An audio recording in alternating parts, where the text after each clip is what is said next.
Bonjour chers amis du Cercle Aristote, chers spectateurs, bienvenue sur la chaîne YouTube pour un entretien de rentrée, puisque c'est la rentrée des vacances, en tout cas à titre personnel. J'espère que vous avez eu passé des bonnes vacances, et notre invité pour cette nouvelle année, cette nouvelle saison, donc d'un été à l'autre, c'est l'ami Fabrice Eppelboin qui nous fait le plaisir de passer sur la chaîne. Bonjour Fabrice. Bonjour. On est évidemment ravis de vous recevoir. Donc évidemment, on va parler avec vous des grands sujets en rapport avec les libertés numériques, l'économie numérique, le monde du numérique, puisque ça fait un peu longtemps qu'on on l'avait pas traité sur la chaîne YouTube. D'ailleurs, je crois que c'est la première fois que vous venez sur la chaîne du Cercle Aristote. Oui, tout à fait. Et donc, on est encore plus ravis de vous recevoir. Vous étiez passé chez certains collègues il y a plusieurs semaines et il y a plusieurs mois. Là, on est ravis de vous recevoir. Pour les gens qui ne vous connaîtraient pas, Fabrice, est-ce que vous pouvez vous présenter succinctement? Alors succinctement, je suis un entrepreneur du numérique depuis la fin du XXe siècle. J'ai fait tout un tas de boîtes qu'on peut résumer aujourd'hui comme étant des startups, hein. Aujourd'hui, c'est comme ça qu'on les appelle. Sauf que j'ai commencé bien avant qu'on appelle ça des startups. Je suis passé par une période de ma vie d'une dizaine d'années dans laquelle j'ai fait du journalisme, toujours dans le numérique, plutôt dans le domaine de l'investigation sur des domaines un peu dark du cyber. Et puis, j'ai aussi fait pas mal d'enseignements. J'ai commencé au CELSA et puis j'ai enseigné 10 années durant à Sciences Po, 2 domaines, l'un qui est la géopolitique du cyberespace et l'autre qui est l'utilisation politique des réseaux sociaux. Et bien, ça tombe bien justement ce dernier sujet, l'utilisation politique des réseaux sociaux, parce que on va en parler. Il y a pas longtemps, on l'a traité en long et en large sur la chaîne YouTube de Cercle Aristote, les élections européennes. On va parler de l'Union européenne justement. Il y a en ce moment l'élection majeure dans le monde occidental, en tout cas, qui va passionner les foules, qui les passionne déjà, mais qui va encore plus les passionner dans les semaines qui arrivent, c'est évidemment les élections présidentielles américaines. Et on a vu une affaire qui déferle actuellement. En ce moment, on enregistre donc le 14 août cette interview, cet entretien. Il y a un sujet qui brûle en ce moment les lèvres dans tout ce domaine-là, c'est l'affrontement entre Elon Musk et Thierry Breton, donc le commissaire européen que le monde nous envie, bien entendu. Est-ce que vous pouvez nous faire un petit résumé de cette affaire et nous dire un peu, voilà, un peu les dessous des cartes de cette affaire, de ce que ça représente et quelles sont les forces, vraiment, les enjeux qu'il y a derrière? Alors, je vais faire une petite mise en contexte. La relation entre Elon Musk et Thierry Breton commence en gros au moment de la conception du DSA, le règlement européen qui gère, pour faire simple, la modération des réseaux sociaux. À l'époque, Elon Musk n'a pas encore pris le contrôle de Twitter, mais il est dans la phase d'acquisition de Twitter. Et Thierry Breton se déplace chez Elon Musk au Texas, dans l'usine Tesla, pour lui expliquer les détails du règlement européen qui est en train d'être mis au point. Et les deux sortent de là, et Elon Musk dit à quel point il est absolument ravi de ce règlement et qui se conformera en tout point au futur règlement européen qui est en train d'entrer en application, qui est tout nouveau. Euh, la réalité, c'est qu'Elon Musk avait un coup d'avance vis-à-vis de Thierry Breton. C'est que quelques mois plus tard, il a révélé ce qu'on a appelé les Twitter Files, qui montraient la façon dont les réseaux sociaux, hein, pas que Twitter, étaient modérés avec une automatisation algorithmique, avec le fameux shadow ban. Or, ce fameux shadow ban était explicitement interdit par le DSA qui interdisait la modération algorithmique. Le DSA s'imaginait qu'on allait mettre des êtres humains pour modérer à plus d'1 milliard d'utilisateurs chez Facebook, ce qui représente une main-d'œuvre absolument colossale. Mais Elon Musk, qui savait très bien là où il allait, a laissé le DSA se dérouler, a ensuite pris le contrôle de Twitter, viré la quasi-totalité de l'équipe de modération, remplacé ça par une modération algorithmique comme tout le monde, quelque part, donc rien de bien nouveau, à ceci près qu'aujourd'hui, la modération sur Twitter se fait. Alors, il y a toujours une équipe de modération centralisée, hein, et a priori, il y en a plusieurs, vu qu'il en faut à minima une par langue, mais elle est très succincte chez Twitter. Et la modération de tout un chacun se gère à travers la visibilité de tout un chacun, le fameux shadow ban, qui est géré par les interactions que tout un chacun a avec les utilisateurs de Twitter. Là où, chez Facebook, typiquement, on a une modération centralisée, avec le même système de shadow ban, mais une gestion beaucoup plus centralisée que sur Twitter. Et la grosse différence entre Twitter et Meta, c'est-à-dire Instagram et Facebook, c'est vraiment dans cette décentralisation et de la chasse aux fake news et de la modération de tout un chacun. Est-ce que, Évidemment, est-ce que vous pouvez juste nous expliquer un peu, alors on va prendre le temps parce que c'est un gros sujet, oui. simplement vous qui vous connaissez particulièrement dans les systèmes de comment fonctionne le numérique et voilà pour les gens qui ne connaîtraient pas, quelle est la différence justement majeure au niveau de la gestion, la différence entre une gestion on va dire active algorithmique et une gestion passive algorithmique telle que vous la décrivez entre les deux systèmes et quelle est la différence majeure et fondamentale qu'il y a entre les deux, au niveau de l'humain, au niveau de la machine, au niveau du réseau? La différence, elle est presque philosophique. Elle est centralisée du côté de Meta, c'est-à-dire Instagram, Facebook. C'est-à-dire qu'il y a une équipe qui décide de tout et qui va gérer la visibilité de tout un chacun et éventuellement faire sauter des comptes quand ils ne respectent pas les règles. Soit parce qu'ils ne respectent pas les règles de Facebook, soit parce que par l'intermédiaire du DSA, justement, ils ne respectent pas une règle qui est relative à une loi européenne et ça prend un circuit de modération spécifique. Ça, c'est ce que le DSA a introduit dans l'espace européen. C'est là, pour le coup, c'est la même chose aussi bien du côté de Twitter que du côté de Meta. Mais pour ce qui est de la modération de tout un chacun, typiquement, le fait de diminuer la visibilité de quelqu'un qui est très agressif, sans pour autant être en infraction avec la loi, mais juste très agressif et dont un réseau va décider typiquement de diminuer sa modération.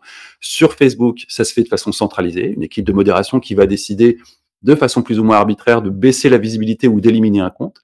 Sur Twitter, ça se fait de façon décentralisée, c'est-à-dire que c'est nos actions à chacun d'entre nous, en bloquant quelqu'un, en ne lui répondant pas, en le masquant, qui vont impacter la visibilité d'un compte tiers. Et ça, ça a deux avantages. D'une part, il y a un aspect, je vais utiliser un gros mot, plus démocratique. À partir du moment où on décentralise, on a, on va dire, un peu plus de démocratie. Je mets des guillemets sur le terme démocratie. Hein, il faut quand même être un peu rigoureux en sciences politiques.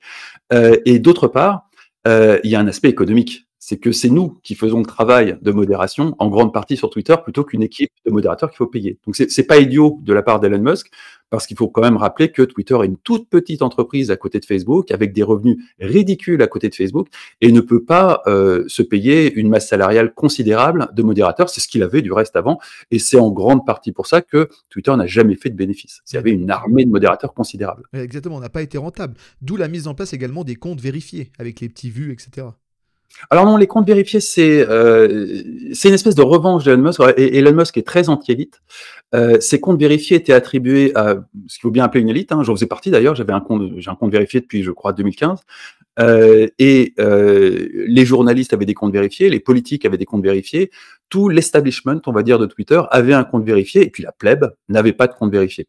On savait pas très bien ce que ça donnait comme avantage, et Elon Musk est arrivé et a éliminé tous les comptes vérifiés pour passer à un système premium, c'est-à-dire qu'il suffit de payer pour avoir une pastille bleue. Là où auparavant, il fallait quand même être journaliste ou politique ou intellectuel de renom pour avoir droit à une pastille bleue. Mais ça fait aussi une source de revenus supplémentaires, c'est ça que je disais.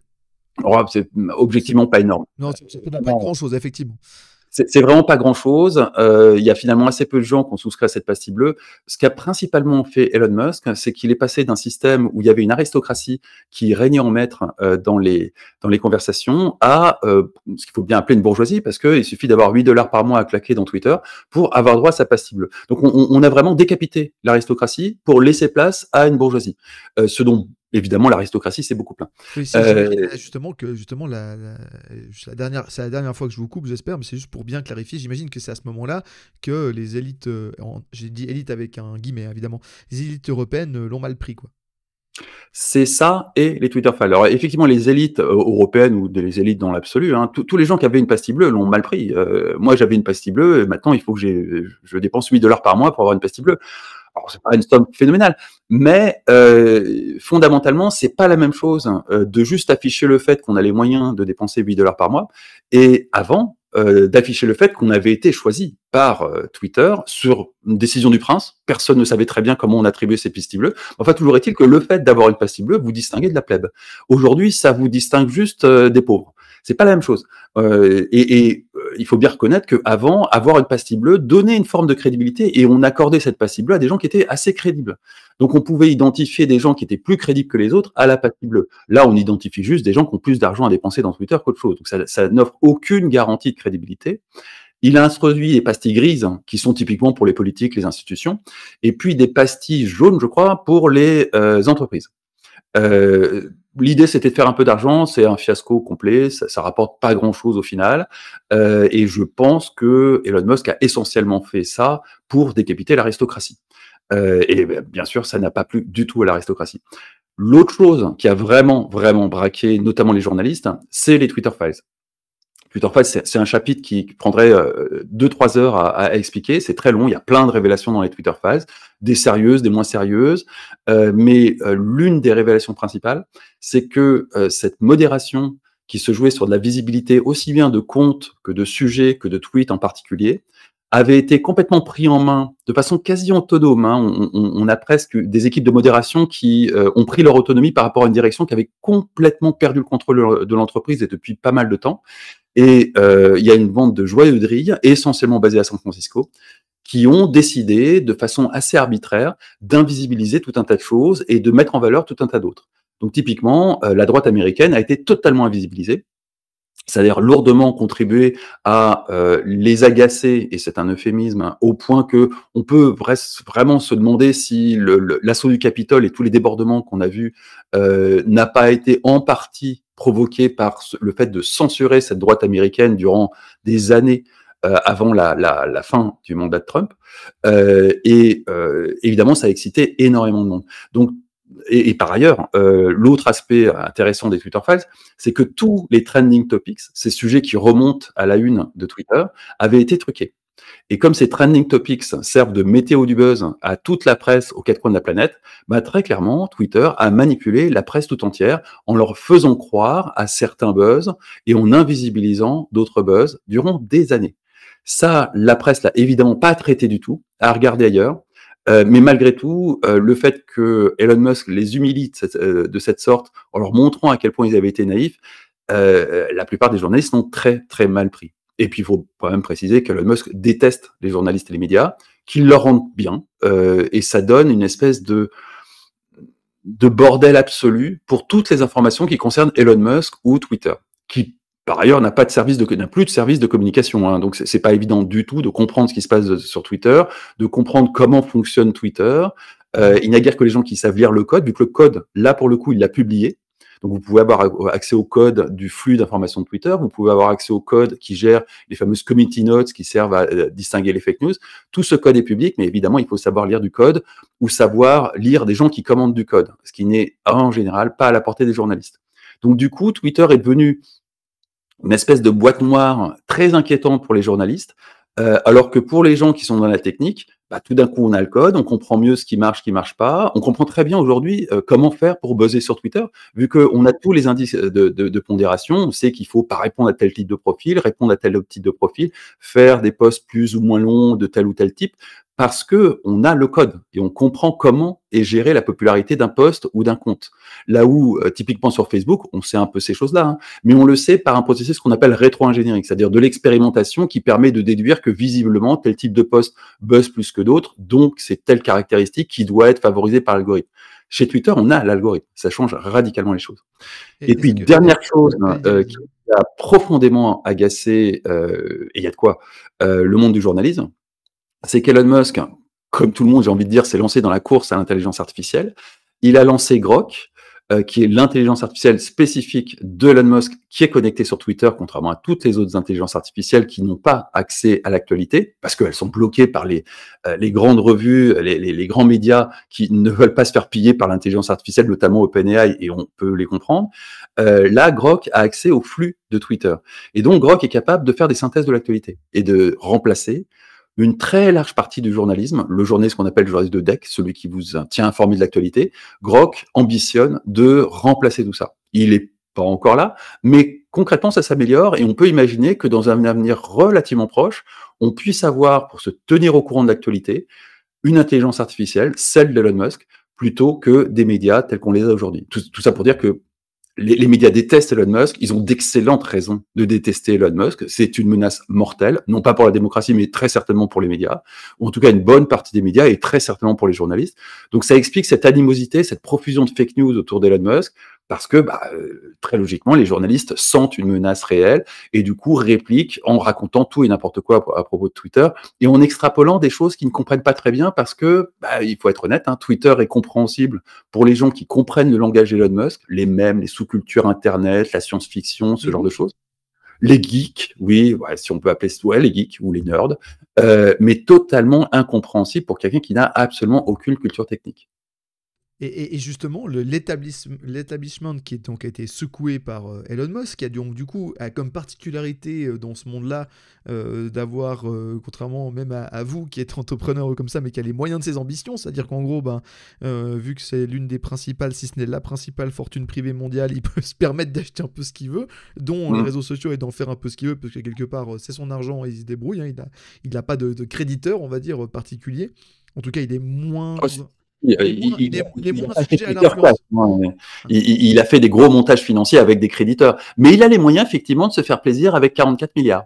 Voilà. Ce qui est pas la portée de tout le monde, on va dire. Ah non, vraiment pas. Non. C'est là où des bourgeois français se font plaisir en s'achetant une belle bagnole ou une résidence secondaire. Lui, il s'achète un des fleurons du Nasdaq et il le sort de la cotation boursière. Donc c'est vraiment un niveau de fortune qui objectivement, n'a jamais été vu dans l'histoire du capitalisme. Ça s'est vu dans l'histoire d'avant le capitalisme. Il y avait des rois qui possédaient, notamment en Afrique, il y avait un roi, son nom m'échappe, qui possédait... Mansa Moussa. Voilà, c'est celui-là. Et donc, il y avait une fortune qui correspondrait aujourd'hui à quelque chose de bien supérieur à Elon Musk. Mais depuis l'histoire du capitalisme, non, là, c'est juste absolument spectaculaire. On atteint, et il n'y a pas qu'Elon Musk, on atteint des sommes qui sont complètement dingues. En fait. Des puissances financières d'État. C'est des puissances financières totalement d'État, de beaucoup d'États, pas les États-Unis, même pas la France, mais de beaucoup d'États. Et puis là où il y a une spécificité, c'est que Bernard Arnault est pas très loin. Le truc, c'est que Bernard Arnault est quelqu'un de tout à fait rationnel, qui prend des décisions d'investissement qui sont parfaitement rationnelles, prévisibles, qu'on peut anticiper. C'est quelqu'un qu'on peut comprendre, avec lequel on peut échanger. Alors qu'Elon Musk, pas du tout. C'est quelqu'un qui est très compliqué à comprendre. Au final, les gens qui comprennent Elon Musk sont d'énormes geeks, mais certainement pas des analystes financiers. L'achat de Twitter n'a aucun sens d'un point de vue financier. C'est vraiment un caprice de multimilliardaire. Et donc, ça rend l'ensemble très complexe à comprendre. Et donc, là, je disais, l'establishment occidental, on va dire, on va le définir comme ça, donc américano-européen, s'est choisi un champion, Thierry Breton, qui est donc parti en croisade contre ce spécimen qu'est Elon Musk. Et donc revenons à l'actualité. Racontez-nous un peu justement l'actualité du conflit entre les deux entités. Alors, il y a régulièrement des bras de fer entre Elon Musk et Thierry Breton qui se passent sur Twitter, dont Thierry Breton est friand, et qui généralement se traduisent par ce qu'on appelle du trolling de la part d'Elon Musk. Et là, les derniers trollings étaient carrément vulgaires. Grosso modo, Thierry Breton lui a demandé dans une lettre un peu empoulée de pondérer son échange à venir avec Donald Trump, de façon à ce que ça ne heurte pas les chastes oreilles européennes. Ce qui est quand même très très étrange parce qu'il s'agit d'un débat pour une course à la présidentielle, d'un des candidats à la présidentielle américaine.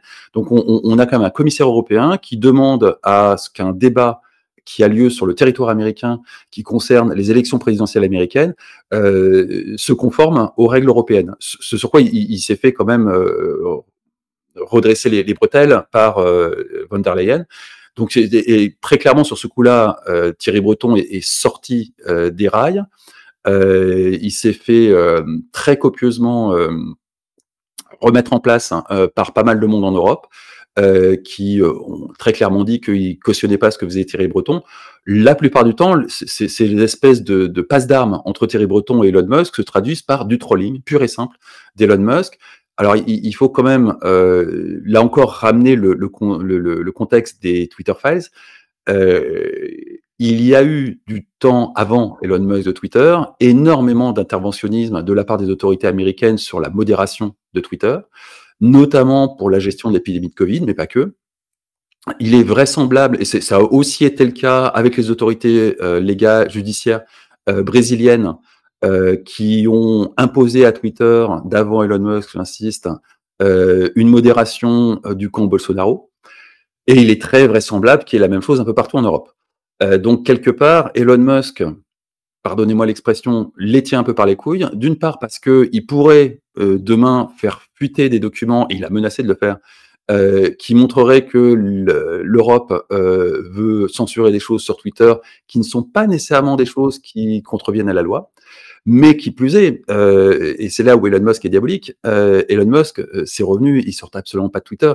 Ils sortent plutôt d'entreprises comme Tesla, qui installe des entreprises gigantesques sur le sol européen, et donc qui génèrent énormément d'emplois, mais surtout de Starlink, sans lequel il n'y aurait pas de guerre en Ukraine. Les Russes ont détruit les communications ukrainiennes dès le premier jour. Hein. Sans Starlink, pas de guerre en Ukraine. Et pire encore, de SpaceX, qui est la seule entité capable de projeter des satellites, de lancer des satellites en orbite à un tarif raisonnable. Et du coup, on se retrouve, vu les déboires d'Ariane 5 qui coûtent une fortune, on se retrouve dans une situation où, concrètement, sans SpaceX, il n'y a plus de programme spatial européen. Donc, il a ce qu'on appelle un leverage considérable sur l'Europe. Et évidemment, ça pèse dans ces passe d'armes un peu enfantine qui l'orchestre avec Thierry Breton, parce que Thierry Breton, tout comme Elon Musk, est parfaitement conscient de ces différentes dimensions du problème. Oui, on a vu justement les passes d'armes augmenter. D'ailleurs, ben, ces dernières années, ces derniers mois, et là, ça a culminé avec l'interview qui vient de sortir.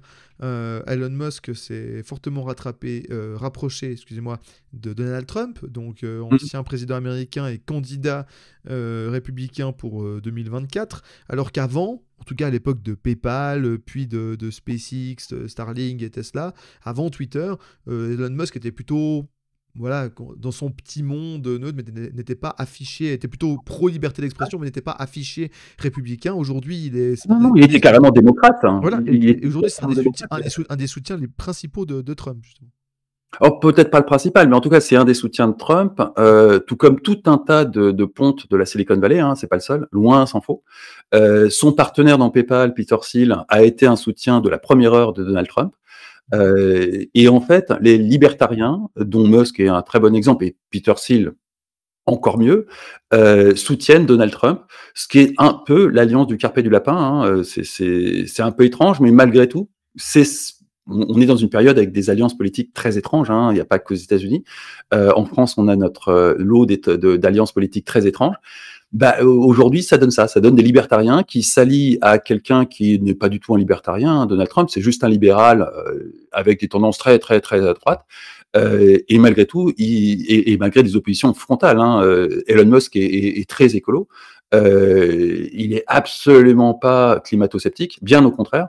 Alors que Trump flirte régulièrement avec le climato-scepticisme. C'est un point sur lequel ils ont des désaccords profonds. Malgré tout, il soutient très clairement Donald Trump. Ce qui ne veut pas dire pour autant que Twitter va trafiquer ces flux d'informations en faveur de Donald Trump, dans la mesure où, encore une fois, comme le code est public, c'est compliqué à faire. C'est pas impossible, mais c'est compliqué à faire. Et d'ailleurs, ça se voit aussi, cette alliance, ça se voit aussi avec la nomination de son double pour le ticket, hein, Vance, Oui. à la vice-présidence, qui justement qui est une personnalité politique proche et qui a été sponsorisée en bonne partie par les libertariens également.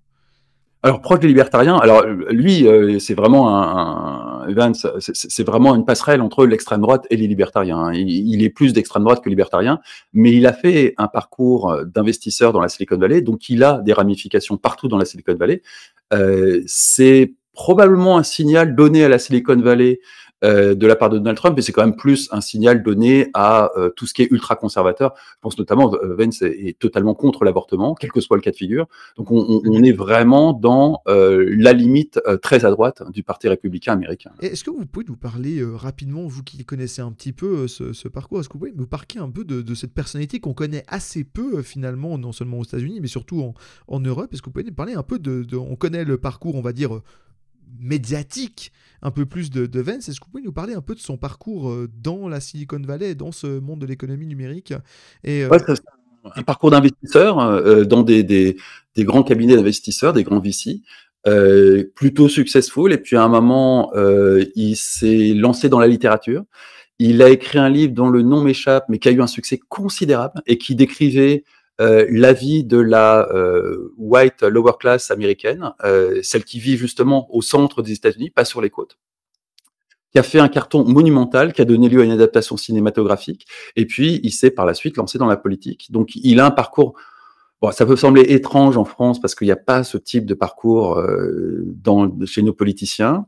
Au mieux, on a des politiciens qui se lancent dans la littérature, mais rarement avec du succès. Là, on a quelqu'un qui a commencé dans la finance du numérique, qui ensuite a basculé dans la littérature, une littérature qui était très engagée déjà politiquement, on va dire aux côtés de la working class blanche américaine, euh, qui a fait un carton et qui, alors j'ai pas lu son livre, hein, mais visiblement, il y a une vraie qualité littéraire. Hein, c'est pas juste un best-seller comme un best-seller d'aéroport comme on en connaît souvent aux États-Unis. C'est vraiment un livre qui a des qualités littéraires, qui le positionnait déjà très très à droite.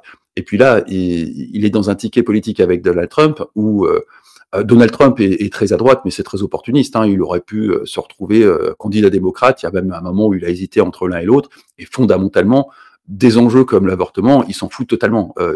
Il va adopter l'opinion qui va lui permettre de ramasser le plus de voix. Alors que Vance est Vance est vraiment totalement convaincu que l'avortement est une œuvre satanique et que si on veut respecter l'œuvre de Dieu, il faut absolument éviter l'avortement. C'est le genre de profil politique qu'on ne connaît pas en France, j'ai envie de dire Dieu merci, mais aux États-Unis, effectivement, il y a des gens qui sont radicalement contre l'avortement dans des proportions absolument dingues. Et puis il faut rappeler quand même que Donald Trump a fait sauter le droit à avortement qui est devenu maintenant juste un droit fédéral. Donc il y a des États dans lesquels c'est interdit, des États dans lesquels c'est permis. Et il y a eu un recul considérable du droit des femmes aux États-Unis sous le premier mandat de Donald Trump. Alors on va faire pour terminer cette interview, Fabrice, on va essayer de faire un petit exercice de prospective, puisqu'on sait que beaucoup d'enjeux sont en train de se jouer, non seulement dans les entrailles de Bruxelles et de Strasbourg, mais également du coup à Washington et dans les enjeux qui concernent cette élection américaine de novembre 2024, notamment pour l'aspect des libertés sur le numérique, puisque c'est quand même un sujet que vous connaissez particulièrement bien et dont vous êtes friand. On va se faire un petit exercice de prospective. Actuellement, on sait qu'on est dans une sorte de trend, comme on dit sur Internet, de recherche d'une forme de certaine censure ou de choses comme ça. Que se passerait-il si le ticket Trump-Vance l'emportait? Et donc, qu'est-ce qui se passerait au niveau du numérique dans les mois et les années à venir? C'est toujours un prospectif, c'est toujours difficile. Hein, mais... Alors, au niveau numérique, on aurait un renouveau du libéralisme, ce qui rendrait les géants américains encore plus offensifs qu'ils ne le sont déjà. Donc, c'est pas nécessairement une bonne nouvelle d'un point de vue économique pour l'Europe, qui est déjà largement colonisée par les géants du numérique américain. On aurait effectivement très clairement le premier amendement comme socle fondamental de la démocratie américaine, ce qu'il a toujours été. Hein, c'est la remise en question du premier amendement, c'est très récent, très très récent. Ça date du début du premier mandat de Donald Trump, où tout d'un coup on a une opposition démocrate qui s'est dit que finalement la liberté d'expression c'est pas si bien que ça, alors que c'est vraiment un socle fondateur de la démocratie aux États-Unis. Ce qui n'est pas du tout le cas en Europe, dans quelques pays européens que ce soit. La liberté d'expression, c'est pas une base de la Constitution française, c'est une option.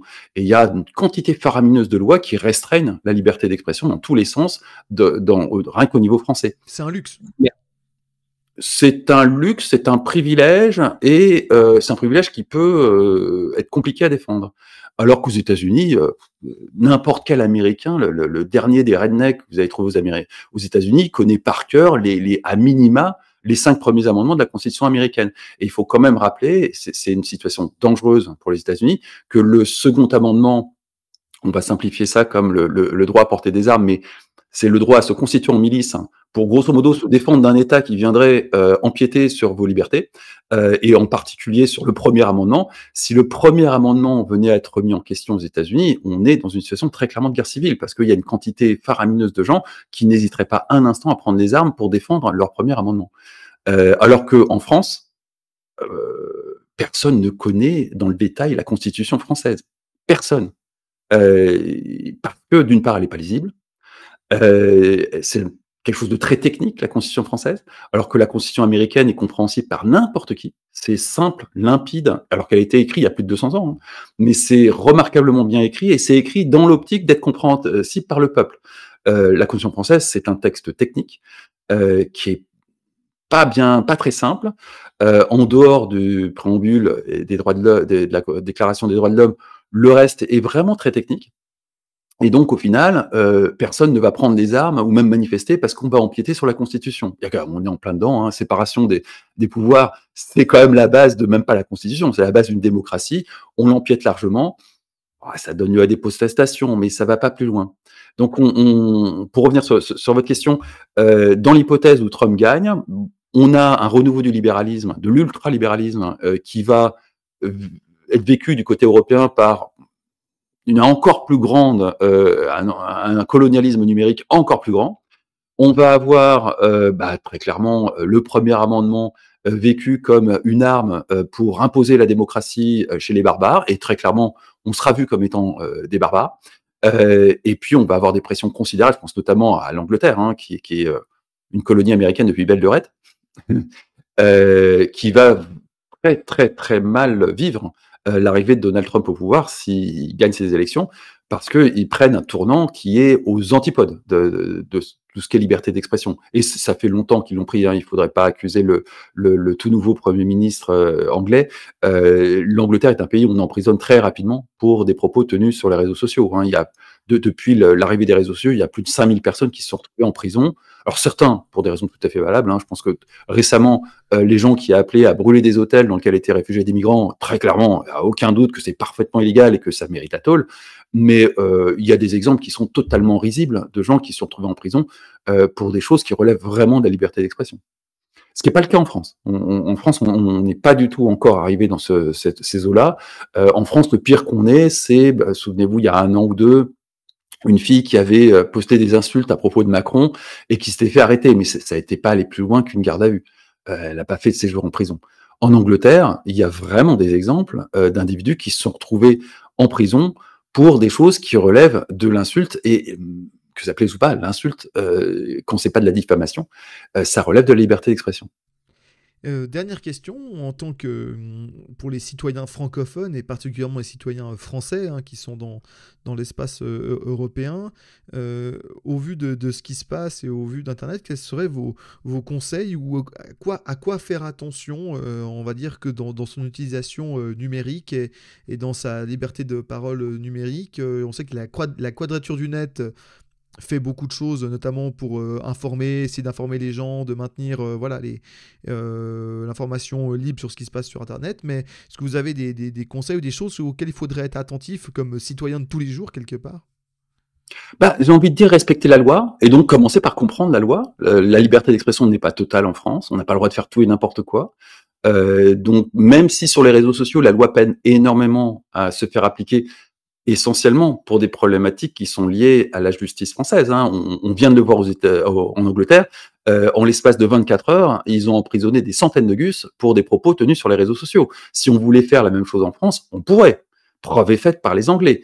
Ça ne se fait pas. Alors ça ne se fait pas pour de multiples raisons. Il y a un manque de volonté de la justice, il y a un manque de moyens de la justice, il y a un manque d'opportunisme de la justice. Si typiquement dans des affaires comme Mila, on avait arrêté et inculpé 7800 personnes, on aurait lancé un signal très clair qu'on ne peut pas lancer des menaces de mort. C'est illégal. On n'a pas le droit de lancer des menaces de mort ou des menaces de viol envers une femme, ça, ou un homme d'ailleurs. C'est totalement illégal. La justice française n'a pas sauté sur cette occasion. Il y a d'autres occasions qui se sont présentées. Elle n'a pas bougé. Dans le pire des cas, il y a 1 ou 2 personnes qui vont connaître des déboires avec la justice. Mais encore une fois, les Anglais ont prouvé que si on voulait faire une action de masse pour taper un grand coup, justifié ou pas, peu importe, la justice anglaise avait les moyens de le faire et l'a fait. La justice française aurait pu, depuis longtemps, se saisir de cette occasion. Donc en tant que citoyen, c'est pas parce que on vit dans un état, on n'est pas dans un état de non-droit, faut pas déconner. Mais en tout cas, sur les réseaux sociaux, on a une justice flemmarde. C'est pas une raison pour ne pas respecter la loi. Donc je pense qu'il faut commencer par se renseigner sur ce qu'est la liberté d'expression en France, arrêter de se faire intoxiquer par les séries américaines où on a tous l'impression de vivre dans une espèce de melting pot entre la culture américaine et surtout la culture juridique américaine et la culture juridique française. Ça n'est pas du tout la même chose. On en est quand même au stade où il y a des gamins dans des tribunaux qui appellent un juge votre honneur. Ça, c'est vraiment l'influence des séries américaines. On n'appelle pas un juge en France votre honneur. C'est typiquement américain. Donc il faut vraiment regarder la loi française en face. Je vais vous dire, ça serait bien d'être poli et policé, mais c'est toujours mieux. Si on veut faire société, ça commence par là. Mais à défaut d'être poli, et de ne pas insulter gratuitement les gens, il faut aussi respecter la loi en ligne. Et ça commence par effectivement ne pas faire de menaces, ça commence par ne pas faire de diffamation, il y a plein de choses qui, au prétexte que effectivement le risque juridique est quasi nul en France, ne sont pas appliquées. Alors vous me direz, c'est pas du tout spécifique à Internet, hein, mais là pour le coup, c'est vraiment dans les mains de tout le monde. Alors que ne pas respecter les lois dans la rue, au final, c'est quand même une minorité de personnes qui ne respectent pas la loi dans la rue. Sur Internet, c'est quand même beaucoup, beaucoup de monde. Et je pense que ça commence par être conscient des limites imposées par la loi, parce que la loi a été pensée pour faire en sorte que tout le monde puisse vivre ensemble.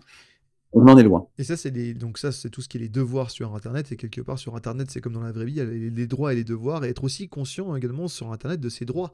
Parce que des fois, certains en abusent, vous en venez d'en parler, mais aussi être capable de les faire respecter quand on n'a rien à se reprocher au niveau de la loi, être capable de justement d'être capable de garder un certain nombre de ses droits sur Internet. Je parle bien quand on n'a rien à se reprocher. Hein. C'est compliqué parce que sur Internet, sur un réseau social, s'applique théoriquement la loi française, mais on vient d'en parler, c'est pas extraordinaire, mais aussi les règles générales d'utilisation propres à la plateforme. Donc si, je vais vous prendre un exemple très con qui m'horripile quasiment au quotidien. Il est impossible d'avoir une information en continu sur ce qui se passe à Gaza dans les médias audiovisuels français. Que ce soit sur CNews, BFM ou LCI, vous n'aurez pas d'informations en continu. Vous aurez une petite info brève quand il se passe vraiment un truc exceptionnel, mais en dehors de ça, c'est une actualité qui n'est pas plus traitée ou à peine plus traitée que le Bangladesh ou le Yémen. Alors que visiblement, il y a une demande pour cette actualité dans la population française.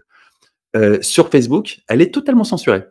Pour des raisons très bêtes, hein, Facebook ne veut pas qu'il y ait de haine sur son réseau, donc il élimine tous les sujets qui sont susceptibles de provoquer la moindre friction, dont évidemment Gaza, ainsi que tout un tas de sujets. Sur Twitter, il n'y a pas de censure sur Gaza.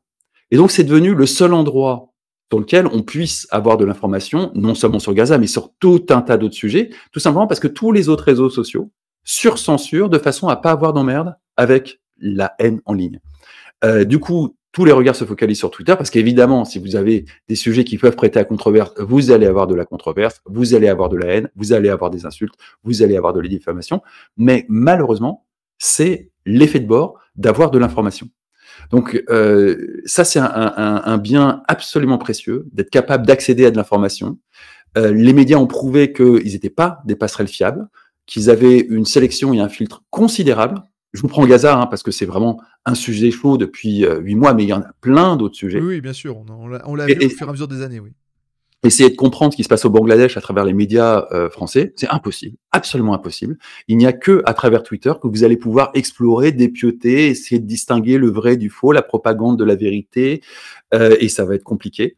Et ben c'est la même chose sur des sujets comme Gaza. Il n'y a que sur Twitter que vous allez pouvoir accès à de l'information, et ça va être compliqué de distinguer le vrai du faux, de la propagande de quelqu'un qui s'énerve, une véritable information d'une information qui n'est pas encore validée.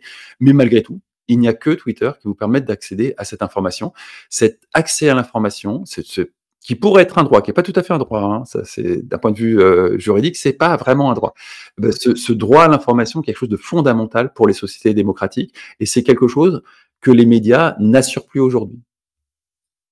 Et bien justement, on va essayer de justement défendre en partie ce droit à l'information, et c'est ce qu'on essaie de faire à notre petit niveau au Cercle Aristote en traitant de différents sujets. Fabrice Seppelboin, merci beaucoup d'être passé pendant 3/4 d'heure sur la chaîne YouTube du Cercle Aristote. Est-ce que vous avez une actualité ?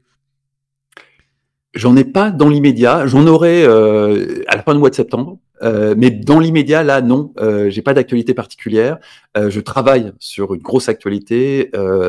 D'ici 1 mois et demi, j'aurai de la grosse actu. Eh bien, vous serez le bienvenu pour venir en parler au Cercle Aristote ou chez des collègues. D'ici là, les gens peuvent, s'ils sont intéressés par vos sujets et par les informations ou les analyses que vous distillez, ils peuvent vous suivre, j'imagine, sur les réseaux sociaux, vu que vous êtes un membre émérite et un analyste émérite sur les réseaux sociaux, ils pourront vous suivre. Et puis, vous êtes le bienvenu quand vous voulez. Et chers amis spectateurs, merci d'avoir suivi cet entretien.